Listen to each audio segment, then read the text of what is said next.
Good morning. Thank you for joining us for our September Lunch and Learn. I'm Carol Battle, and I manage the statewide wellness program through the Office of State Human Resources. Today's program is devoted to bringing you some quality information about breakfast and breakfast prep. As a reminder, everyone who's registered for this event will receive a recording of today's presentation along with the recipes. And then I just want to remind you that our Wellness Webinars homepage houses all our past cooking demos, as well as invitations to upcoming webinars. So if you ever miss one of our emails for signing up, or you want to look back over a previous session, you can always check our website. We sponsor these Lunch and Learns every month, so they've been so successful that we plan to continue offering these every month in 2023. At this point, I'd like to introduce Katie Godin from Lifestyle Medical. Katie's been a registered dietitian for over 15 years. She focuses on helping individuals improve their knowledge and relationship with food and to meet their specific health goals. These include things like weight management, sports nutrition, chronic disease counseling, smoking cessation. Then you get your discount on our benefits, and even concepts like sleep assessments and stress management. So Lifestyle Medical is a in-network nutrition counseling service. For those of you enrolled in the state health plan, virtual and in-person visits are covered at 100% for in-network providers. So we have dietitians across the state, and to find one near you, you can just log into the state health plan and search for a dietitian near you. Katie, like many other health professionals, is available for virtual visits. So if you can't find a dietitian near you, you can certainly consider contacting Katie or Lifestyle Medical to set up a virtual or in-person consultation. During the presentation, please use the chat box if you have any questions, and we have a panel who will be helping to answer those questions. And then any that we're unable to answer, we'll bring up to Katie during the cooking demo, and she'll offer her advice at that time. So let's get started by welcoming Katie. Thank you, Carol. I'm happy to be here today, and hard to believe it's the end of September, although the weather's starting to feel like it, thank goodness. So yes, today we are going to be discussing breakfast meal prep. So I know a lot of times people, when they come to our office and I'm working with them, this is a meal that is most often skipped. And I know sometimes it can just be some barriers that need a little brainstorming. And so I thought we would discuss some of those barriers and, of course, some simple tips to keep in mind. I'll highlight some of my favorite breakfast foods with some fun recipes, and of course end with a yummy rainbow frittata that I got from eatingwell.com, which is a website that I use frequently with these demos just because I love their website. I love their recipes. They're pretty simple, and they've been almost a home run every single time for me. So anyway, let's get started. So Carol did a fantastic job of kind of running through what we do at Lifestyle Medical Centers. We basically are here, of course, to offer nutrition counseling. We have a variety of services that we can cover. Of course, we want to make sure that whatever we're discussing with you is tailored towards your needs and your own personal health goals that you're trying to achieve. There's, of course, not one size fits all when it comes to our approach. And so that's one thing that I love about our particular practice. So yes, okay. Getting into the breakfast foods, we can go to the next slide, Kira.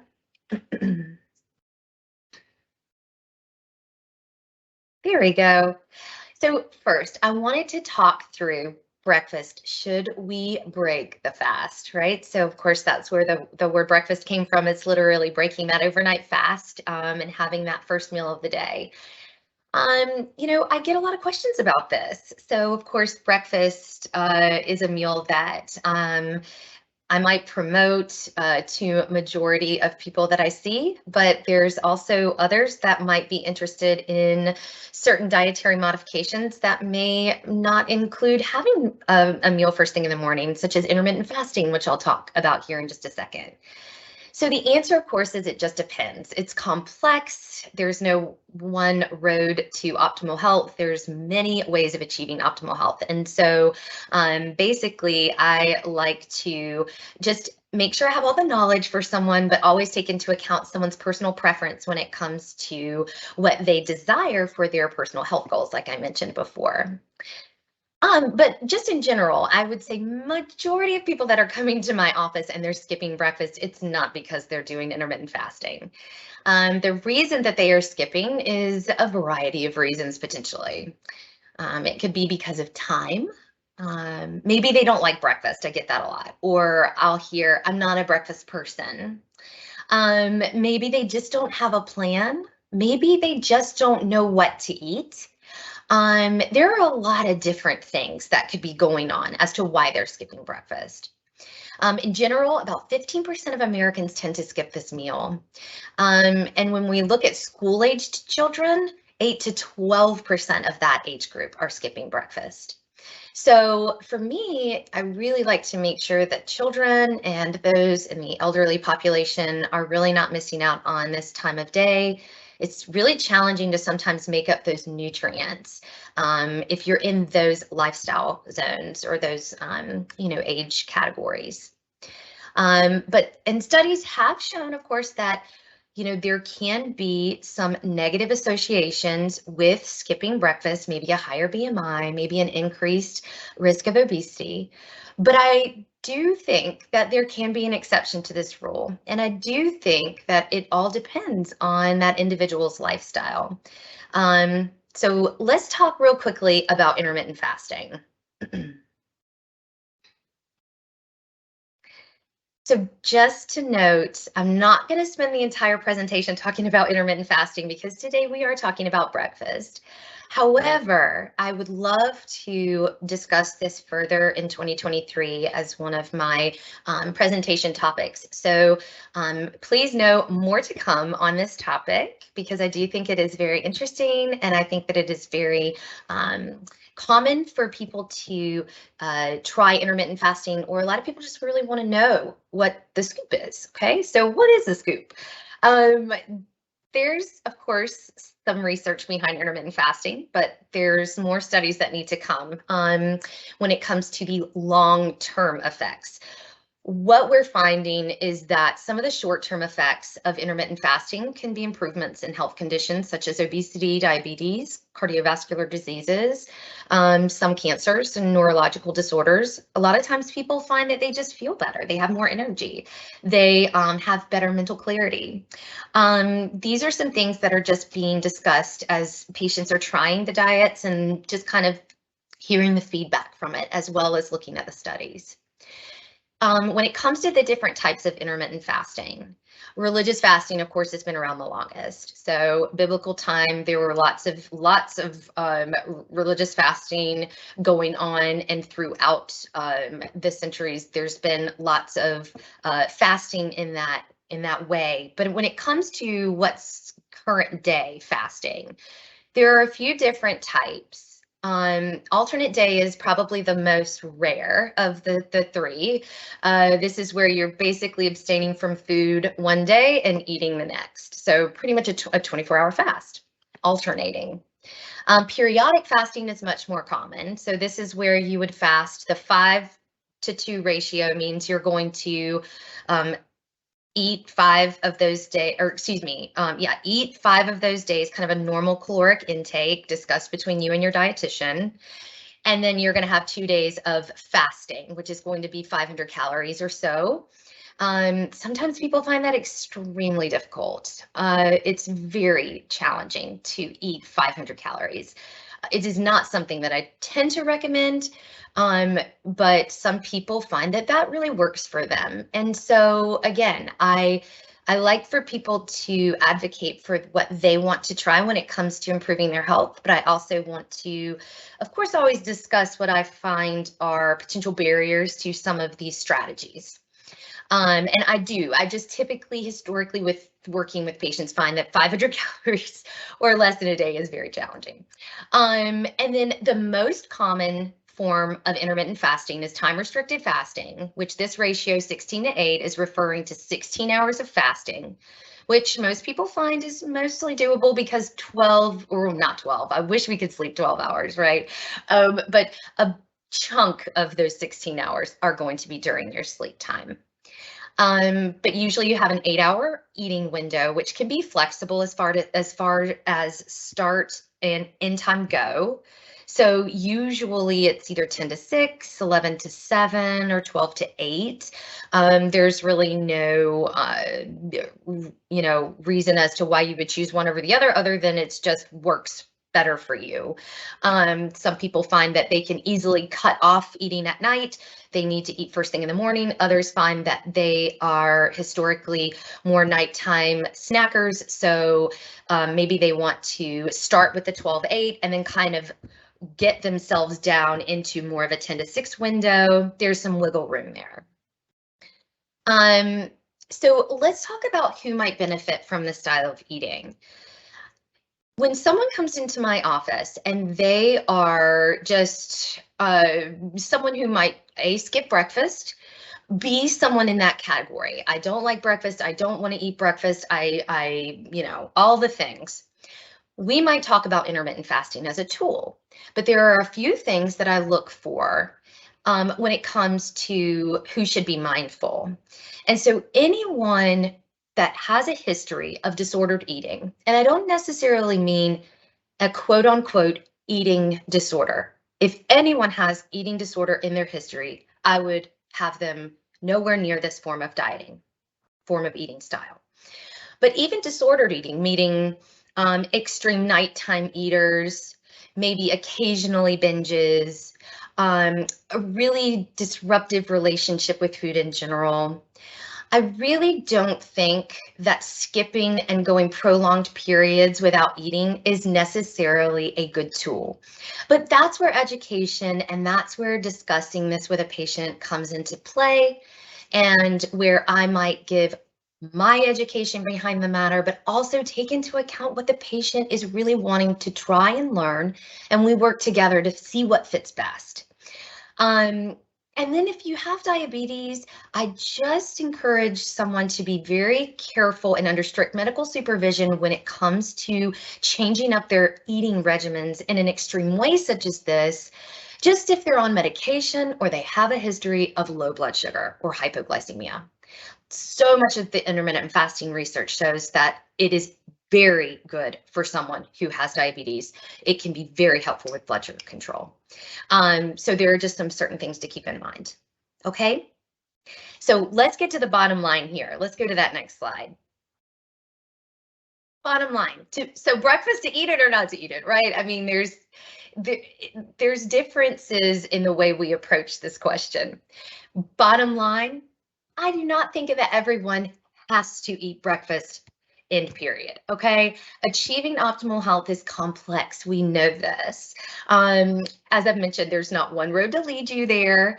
I think that it's having guidance. I think it's working with healthcare practitioners. It's working with your registered dietitians to figure out the best direction to steer you in. And also just remember, it isn't all about just what we eat, right? We're going to talk about breakfast foods today. We're going to talk about habits. We're going to talk about tips and tricks to, help maximize the nutrients in this meal for that particular part of the day. But it's always about the rest of the puzzle. Food is just one piece, okay? We need to look at activity, sleep habits, and stress management. And I also want to put this just into play. When someone decides to embark on a stricter eating plan for themselves, let's just remember that there are other behavior changes going on. So sometimes we might say, man, this has just been the end all be all for me. This has just been the best diet I've ever been on, hands down, because of this diet XYZ. Well, sure, that could be part of it, right? But what else are we doing? Are we exercising more? Are we prioritizing stress? Are there other behavior changes that are in play? Certainly, breakfast isn't going to be the deciding factor of an individual's health bottom line, but it also can be a very helpful part as well, okay? So let's get into breakfast.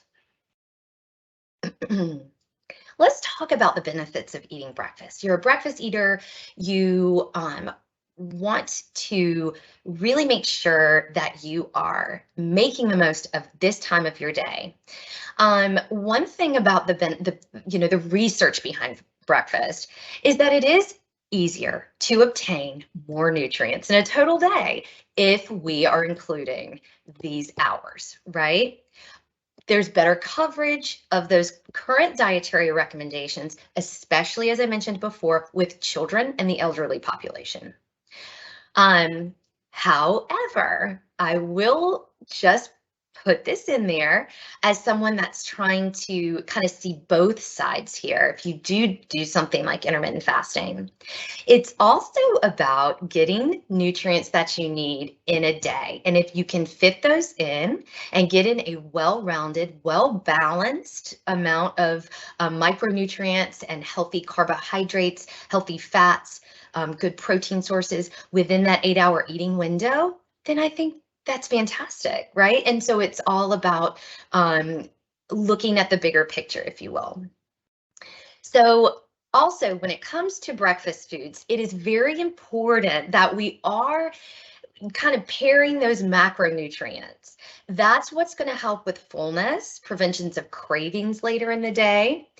Grabbing a quick bowl of sugar sweetened cereal is maybe not going to do the same thing as having, a hearty bowl of oatmeal with a boiled egg, right? So, I mean, it does matter.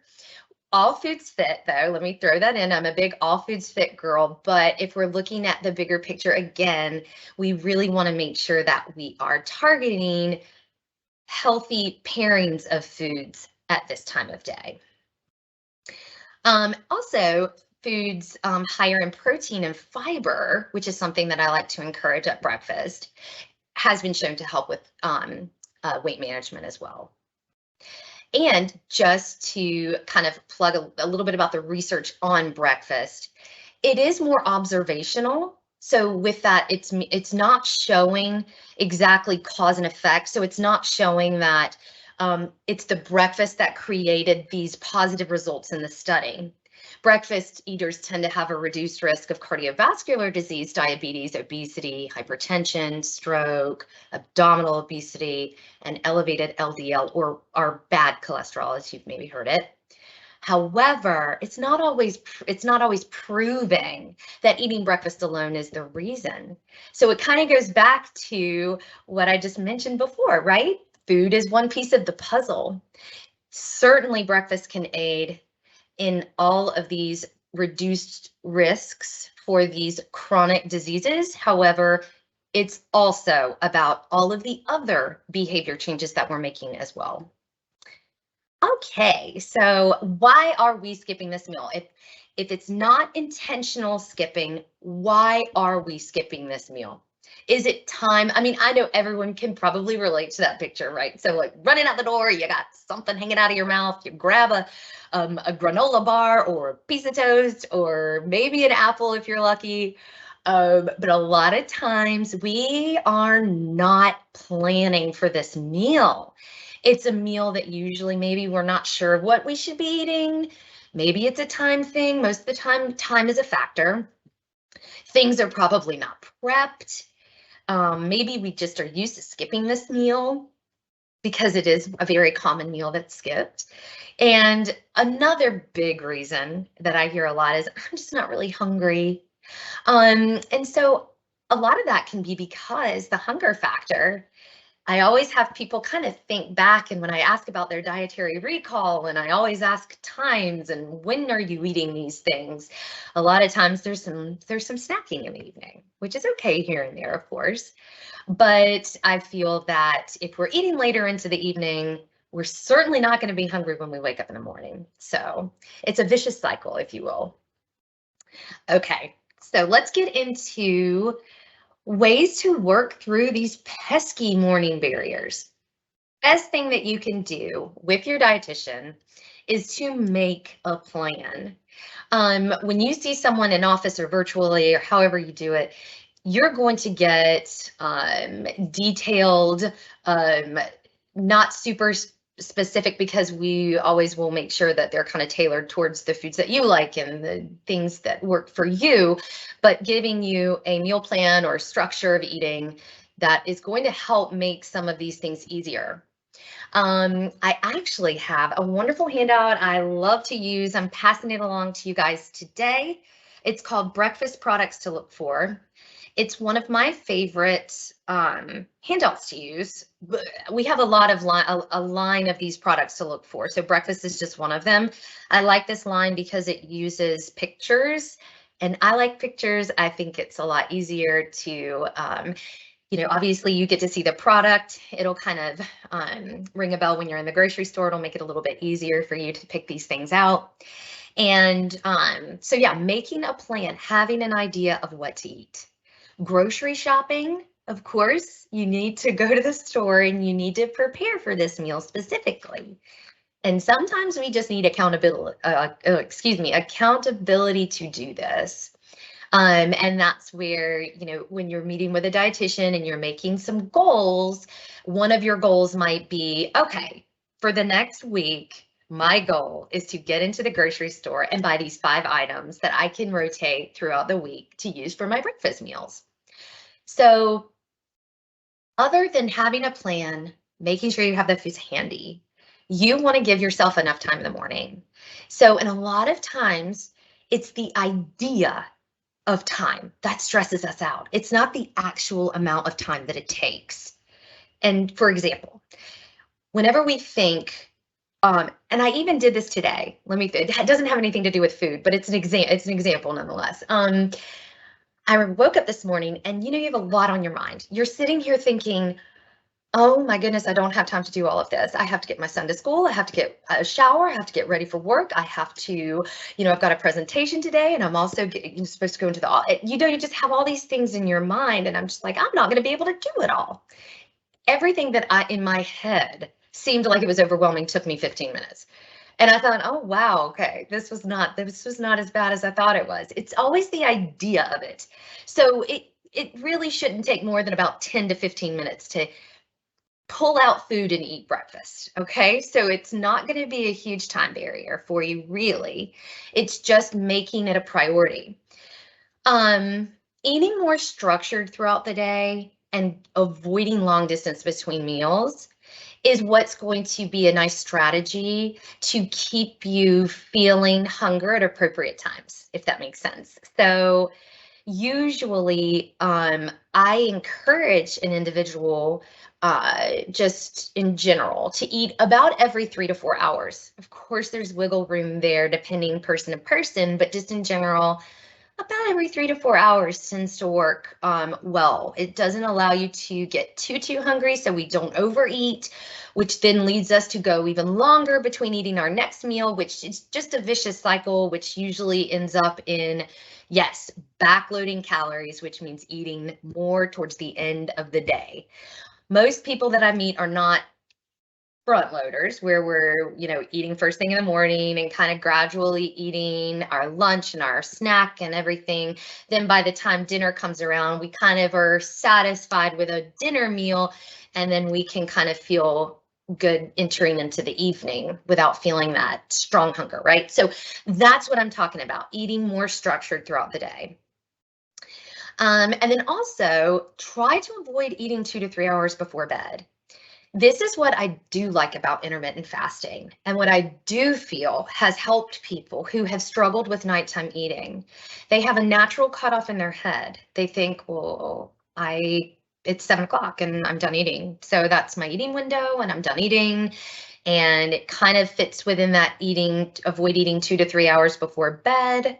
You can also just try a basic 12-hour fast, which means we do not eat from 7 p.m. to 7 a.m. Lots of goodness coming from that, I guess you could say. So when we think of digestion and we think of how digestion works, when we eat food, our stomach is going to need a lot of acid to help break that down. So if we are eating late at night and then we're laying down, yes, acid reflux is going to flare up. We are going to maybe have some of those symptoms coming about. So there's a lot of reasons why not eating 2 to 3 hours before bed could be beneficial for someone. And then also think outside the box with breakfast foods. If someone comes to me and says, I just don't like breakfast food, which is very common, I'll just say, look, you do not have to eat breakfast food. Have leftovers, eat a lunch. I'm not kidding. I did that the other day. My husband looked at me like I was a crazy person, but it was good. It was what I wanted. And so I don't think we have to have those quote unquote breakfast foods in order to get those nutrients in that we need. So, okay, let's look at some examples here of some good breakfast options. So these are just a few of many. I, came up with a couple things but tried to pull some from the breakfast products to look for handouts. So you will get that handout with a little bit more options on there. Yogurt is always a good option. Eggs, of course, we're talking about today. Cottage cheese. We're getting into more the season of eating oatmeal. I'm going to show you one of my favorite recipes here in just a second. When we think about adding fat and protein and those carbohydrates and getting the full picture, that's what we help you do when you're in a visit with us. But, it could be as simple as whole grain toast with some natural peanut butter and a Greek yogurt. It could be yogurt with nuts and berries. It could be a bagel thin with, some eggs to make some type of egg sandwich. Maybe we throw a tomato slice on there. So a banana with some peanut butter. Really, it doesn't have to necessarily be a production when it comes to eating this meal. A protein shake, I've put a protein bar on there. Those are the RX bars. I don't know if you guys have seen those before. Avocado, if you want to make avocado toast. Yeah, it doesn't have to be a big production. We can work towards that if it's a goal of yours, but if it's really just to kind of get that meal in, then there are ways of doing it in a very quick and easy way. All right, so some of my favorite recipes we'll look at here next. So I have them pictured here, and then on the next slide, I'll show you in a second, there's the recipe links. But the blueberry oatmeal bake up in the top left corner is phenomenal. This is off of a website called Skinny Taste, which is another one of my favorites. If you guys have not heard of it, I use it a lot for personal and for, making recommendations. You can also add protein powder to this. I've had people do it, and it comes out really good. So anyway, just if you're someone who's trying to maximize protein, this doesn't have a ton of protein already in it. So you can always, what I usually do is have a serving and then have maybe a boiled egg or a Greek yogurt to go along with that. And of course, anyone that has diabetes or is in need of really balancing out their carbohydrates, this is something that we can do with any food that's out there. There's nothing that you technically, when it comes to the things I'm recommending right here, have to avoid. You can have fruit, you can have smoothies, you can have toast, you can have a whole grain waffle. I think it's about how you pair it together. So that's something that we would do and personalize for you. These egg muffin cups that are in the middle there, also from Skinny Taste, similar to the frittata that I'm making today, but one thing I love about these is that you can make them in bulk. You can make, let's say, 24 at a time, and then you can freeze them. And they thaw very well. I have people that will typically take 2 out, usually 2 is a good serving, 2 out, put it on the counter, go take a shower, get kind of ready, and then come back and they're kind of thawed to the point where you can pop them into the microwave and heat them up that way. And then smoothies we talked a lot about last time. So if you weren't at that session, then as Carol mentioned, you have access to last month's presentation and you can gather some good recipes there. Avocado toast, one of my favorite things to do. And if you don't like avocado, well, I'm sorry, but it's just one of my favorite things. There's only one thing on this list that uses avocado. But I like to make chunky, kind of like a half of a small avocado is a good portion size, I feel. Make it chunky. That's how I like it, instead of super mashed. And then you can put an egg on top if you want to, the little tomato slice. That's how I like it, but you do not have to do it that way. You can have it plain and then have a Greek yogurt to go along with it for a little extra protein, or a boiled egg on the side if you don't want it on top.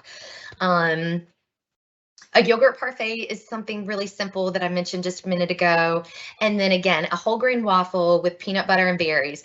That's kind of one of my, if I'm just really in the mood for something that's just yummy. I love waffles. I think they're delicious. Me and the kids will eat them occasionally. And this is one way that I do it. In addition to using syrup, I do use syrup as well. But this is one way that I like to balance those macronutrients a little bit better, because I know that that waffle will carry me a little bit longer if I have some of that peanut butter to go along with it and that fiber from the berries. All right, guys. So these are some websites that I use to access some references here. This is the frittata, and I think that there was, I didn't see it in there, Kara. If it's not in there, then we can make sure it is. The recipe links to the blueberry bake and stuff. We'll make sure you guys have that. If for some reason it wasn't in there, I didn't know if I saw it or not, but anyway. So let's get started. We are going to do a rainbow frittata today, and you guys, it is just one of the most simplest recipes. Again, as I mentioned, from eatingwell.com. One thing I love about this is that it is very quick. You can make it ahead of time and have it in the refrigerator for a few days. And yeah, so let's see. First things first, I'm going to pull this over so that I can let you guys see a little bit better. I'm going to heat this up to medium heat and get that heated. And the first thing that I'm going to do, it calls for the vegetables, it calls for a 1/4 cup of finely chopped up sweet potato. Let me show you guys, just really easy. I went ahead and pre-chopped a lot of stuff just to kind of save on time. A 1/4 cup of peppers. So I used yellow peppers. So the idea is that this is a rainbow frittata. So what do you think of? You think of lots of different colors, right? So there's the orange sweet potato, there's the yellow bell pepper, there's the green broccoli, there's the red from the grape tomatoes, and there's another green from the avocado, and then there's some herbs in there as well. So it is beautiful and delicious, which is always fun and easy to make, as I mentioned. So, okay, so I have a 1/4 cup of sweet potato, a 1/4 cup of yellow bell pepper, and a 1/4 cup of broccoli. And I just have it all kind of mixed in here, okay? And I'm not gonna lie, I threw in a little extra. It doesn't matter if you throw in more, right? So, I mean, I think that's just a little bit of a gauge. I just kind of did a little bit of let's say a heaping 1/4 cup of each, okay? So I am going to put a little bit of olive oil into the pan. I'm just going to kind of drizzle it on there. It's probably about a tablespoon of olive oil. And I am going to kind of mix that around a little bit. So the first thing that this recipe calls for after chopping up these vegetables is to cook them on medium heat on the pan for about 5 to 7 minutes. All right. So I'm just going to kind of coat this with the olive oil. Let it sit here for a minute. And I'm hoping that this might be a good time to answer some questions, if there's some questions that you guys have. Yes, Katie. So how many eggs is it okay to eat within a week? Do you have a recommendation, or is it? Yeah, you know, a couple a day, 2 to 3. They're really kind of getting away and debunking the whole eggs is creating cholesterol numbers to be high. It's more of a total amount of types of foods that you're including into your diet versus eggs alone. Okay, so it's not going to be eating 2 eggs a day is giving me high cholesterol anymore. That is not the case. So if you enjoy eggs, you can eat eggs every day. Sometimes people will do egg whites to save on calories instead versus looking at it in that way. So they might, and that also, of course, saves on cholesterol as well, as the cholesterol is found in the yolk. The protein is going to have the bulk of the protein. I'm sorry, the white is going to have the bulk of the protein. So, yeah, so that's something that can be discussed with your dietitian.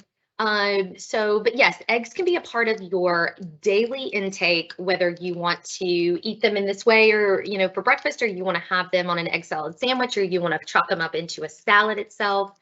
Eggs are definitely part of a well-rounded, healthy diet if you choose and you want them to be. Okay, good. And for this recipe that you're making, can you add greens like spinach or kale? And if Sure. so, when would you add them? So, sorry, what was that last part? And if so, when would you add them? Like now or after these vegetables have cooked? You know what I would do? I would do them as, okay, so what I'm doing here, these are my herbs that I've chopped up. This is basil and thyme. What I would do is add them in, not now. I would add them in, because you know, greens and maybe kale. Kale could be added in because it's a coarser green and it takes a little bit longer to kind of cook and soften, whereas spinach softens almost immediately. So what I would do is put them in with your eggs when it calls for you to put in your basil and thyme. That's a great idea and a great option. You can make this your own when it comes to stuff like this. These are just the vegetables that they put in, but if you want to put red pepper, or you want to put in some zucchini, or you want to put in, you know, another vegetable, like that's completely fine. Okay, good.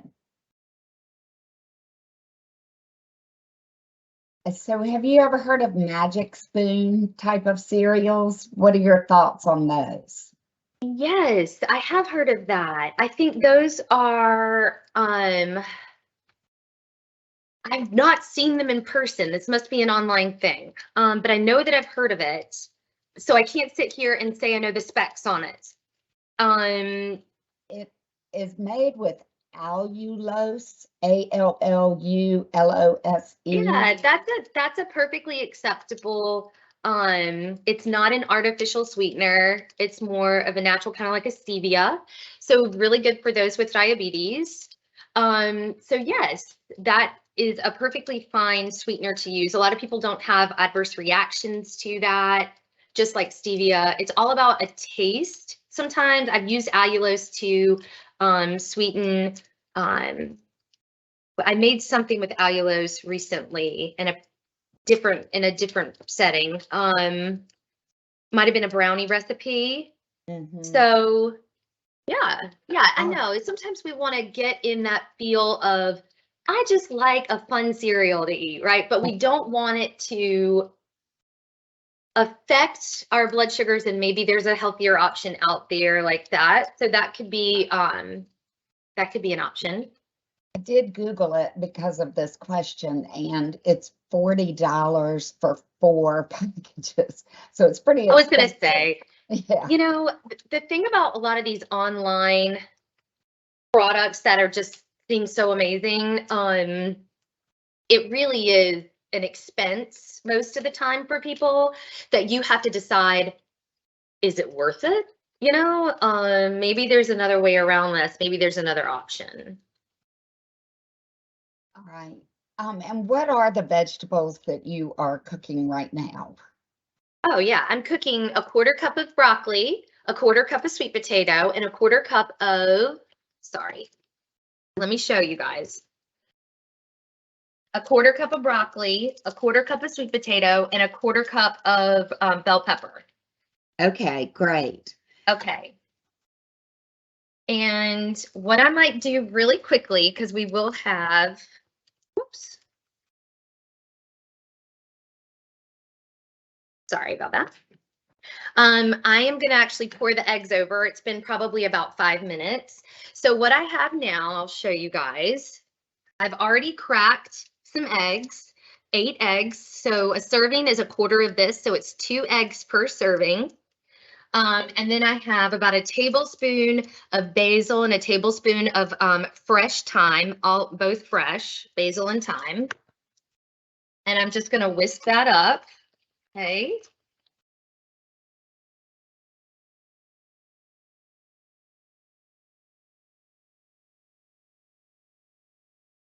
I'm going to add just a little bit of salt and pepper. I don't ever measure pepper.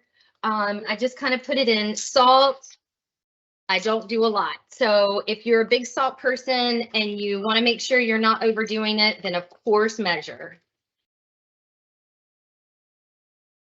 All right, guys, so now what you do is you take your mixture, and this is where you would add your spinach in if you wanted to do that.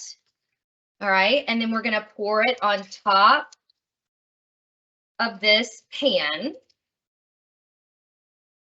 Okay, so what you're going to want it to do is you're going to want it to start to cook a little bit here. I have the oven preheated to 350. Okay, so it's preheated to 350. And one thing you're going to do, I want to make sure that you guys can all see me doing this. Okay, is you want to lift up the sides a little bit and let the egg kind of run underneath. All right. It's just making sure it kind of evenly cooks. So just kind of go around the pan and just kind of lift it up. You just want to do that throughout. See, kind of running the egg running through. And you want this to cook until it kind of starts to get set on the bottom. So once you start to lift up and you don't see a whole lot of egg running under, which I'm starting to see. Okay. So now what I'm going to do is I'm going to take this pan and I'm going to put it into the oven and we're going to cook it for about 5-ish minutes. I'll check it at 5. It may need a minute or 2 longer, and I'll show you guys how to check if it needs longer. The only thing you need to make sure of, I'll turn that off, is to make sure that you realize that that handle is going to be very hot. I burned myself very badly the other day, not doing that, but it just reminded me of it. And it just takes a second on these things for it to light up something on fire on your body, on your hand, on your arm. So yeah, be really careful. Make sure you have an oven mitt handy. So let's talk about some other questions. I don't know if anyone's been asking any questions about eggs specifically, what types of eggs to choose. Sometimes I get that question, but what other questions do we have? All right, so we have one guest who is one of the strange people that doesn't like avocado or sweet potatoes. So Yeah. She didn't know if maybe white potatoes would be a good substitute instead of sweet potatoes in this recipe. Sure, you could put other vegetables in it though. It doesn't have to have a potato in it. I do tell people this is kind of where you're getting a little bit of your carb, your complex carbohydrate. But you could add something like cauliflower in there if you wanted to. You could add some other vegetables in general and omit that sweet potato altogether. You could add regular white potato if you wanted to. You could yeah, just leave it off. So, Okay. yeah. So in this fajita, are there any vegetables that you would not put in if you have type 2 diabetes because of the sugar content? And what would be a good substitute? Are all these okay? All of them are great. And you know why? That's a good question. So this is a great, let me see if I have my specs here for carbohydrates. Yeah, okay, so let's look at the carbs in this particular recipe as I've made it with the potato, okay? Which a lot of times when we have diabetes, we get a little nervous of potatoes. So, which I understand, but you are allowed to eat them, okay? Especially in a recipe like this because of the amount of protein that's in it from the eggs. And so this serving, a quarter of what, so what I'm going to show you today, once it's cooked, I'm going to show you a quarter serving of this recipe, has a little over 200 calories. It has 14 grams of protein because of those 2 eggs. Usually an egg is about 7 a piece. It has only 7.7, so let's say 8, just to make it easy, round up to 8 grams of carbohydrates.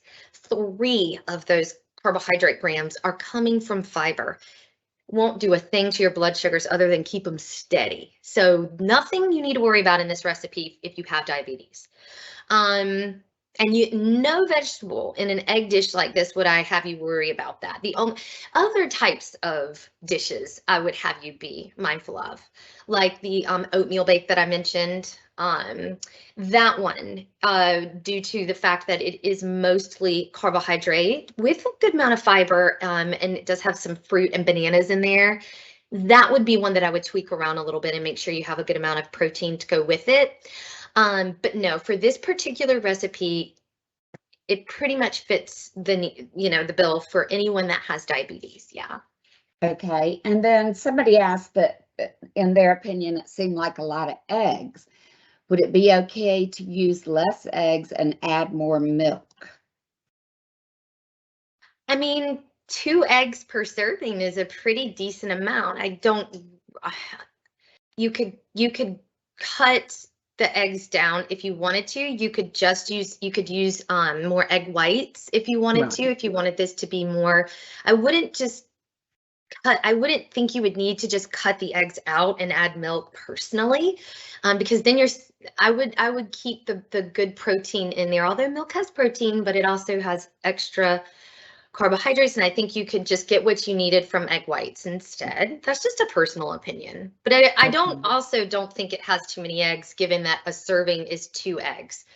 8 eggs seems like, I think we're all just kind of fearful of eggs, right? So, and it's hard to kind of convince people that eggs are not, most of the time aren't the problem. It's other things when it comes to your health, and your cholesterol. But again, if you just don't like eggs or whatever, well, this wouldn't be the recipe for you, I guess, if you didn't like eggs. But if you wanted to change it to egg whites, just to maybe reduce the calories, I guess you could. But it's also a pretty low calorie option as well. So along those lines, are there some brands of eggs that are better than others, like Eggland's eggs or cage-free eggs or brown eggs better than white eggs? I'm so glad. This is what I wanted to cover, because this is a question that I would imagine most people have. When you go into the grocery store, I even get overwhelmed sometimes, there's just so many different brands and types, and right. And so bottom line, 90% of eggs that are sold in the United States are caged. Okay, these chickens, hens, do not see the light of day. A lot of people become aware of that, or have become aware of that, and they have started to look for things like caged-free, pasture-raised, even farm-fresh eggs if you have access to them. Not everyone has access to farm-fresh eggs though, right? So, I mean, store-bought is pretty much majority of what people are doing. So caged-free means they just have a little bit more space. So we see those caged-free eggs and we think, well, I think I should get these because that means that these chickens are treated better. I mean, they technically are treated a little bit better, but they pretty much aren't seeing most anything other than a small little space, confined space. They're just not as confined as the caged, basically. Now, free range has a little bit more space, so that's something to note. Typically, dietary-wise, when you think of free range, cage-free, caged, whatever, you're not going to see much change in their nutritional value. And just to note, again, the brown versus the white specifically has to do with the color of the hen, has nothing to do with the nutritive value of the egg. So when you think, oh, I should buy brown eggs because those are better for me. No, they're not. They're not necessarily, I should say. Now, some like Eggland's Best, which I did use today, have been added omega-3s to them. And most store-bought eggs do not have added omega-3s to them. Now, you can pay for that. Now, Eggland's Best are going to be a little bit more expensive because of that. And also pasture raised, you're going to pay, I would say, about $7 for a dozen eggs. And the reason for that is they're fed grass. They're able to roam around multiple times a day on the farm. Let me check on this real quick because it's beeping. Okay, it still needs a little bit more time. And the way that I know that is, let me show you. I'm sure you guys can maybe guess. Okay. It's starting to look really pretty though, isn't it? But it's not set. Okay. So we want this to be completely set before we take it out of the oven. So I don't need to cook it another 5 minutes. I'm probably going to put it in for another 2 minutes and then I'm going to check it. Okay. All right. What are your thoughts about pre-blended eggs? Yeah, I think that's fine. It all boils down to a lot of things for people when I'm talking to them, right? So when someone comes to me, we have to put budget, we have to put a lot of things into play. We have to put in the reality of life. And let's not even talk about how expensive food is at this point since the pandemic hit.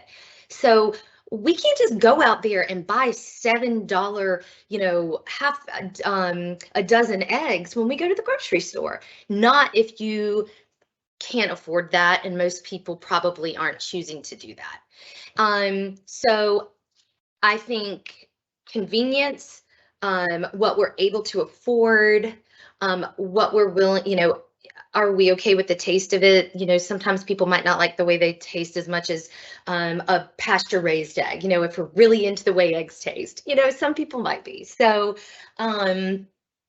yes, I think that that's completely fine, just because a lot of times that's what people feel like is going to get them to make this recipe. It's just right. the little steps that kind of ease you into cooking breakfast again. So yeah, I think that's fine.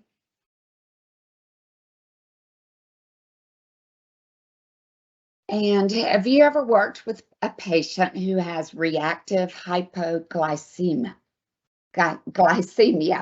And can a patient like that eat sweet potatoes? Good question. No, I don't have as much experience if I'm sitting here and being 100% honest about reactive hypoglycemia, but that is something, we have an endocrinologist on our team and she's a whiz. I mean, she just knows about everything, of course.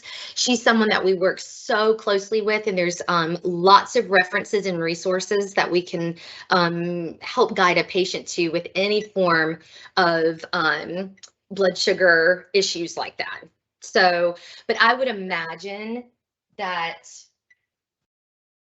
depending on how usually when it comes to managing blood sugars, it's all about how you put these foods and pair them together. It's all about making sure that you have the right amount of protein, the right amount of fat, the right amount of carbohydrates. So I would say with someone who struggles with kind of these blood sugar control issues, that's going to be even more important. But also, just to mention to this person, if you've not heard of something called a CGM, which is a continuous glucose monitor, is something that we do at our facility.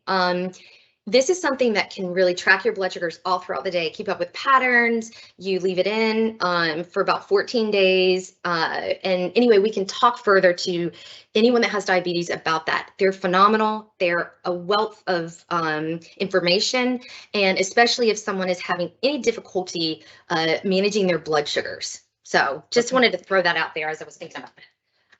Okay, guys, this is done. So let me show it to you really fast, and I'm going to let it kind of cool for just a second. We have a few minutes left. Isn't that pretty?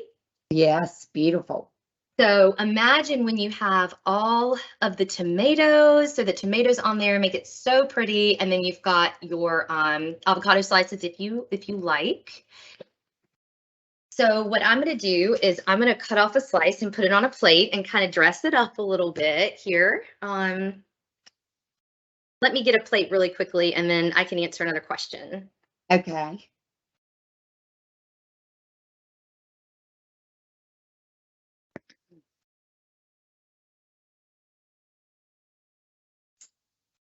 Katie, would you say that is eating 2 cups of Skinny Pop a healthy popcorn choice to eat as a snack? Sure. Okay. I love Skinny Pop. All right. And then have you ever heard of anything about eggs and Black women having fibroids from them? I don't know much. I've not heard that. Okay. I would have to pull up some studies and research on that one. Okie doke. All right, let's see. I'm just trying to get this cut up. So 1/4 of the serving is what I'm doing. Okay, so I just kind of quartered this up. So it's a nice piece, right? So we've got a big old piece. What I'm gonna do is chop up some of these grape tomatoes.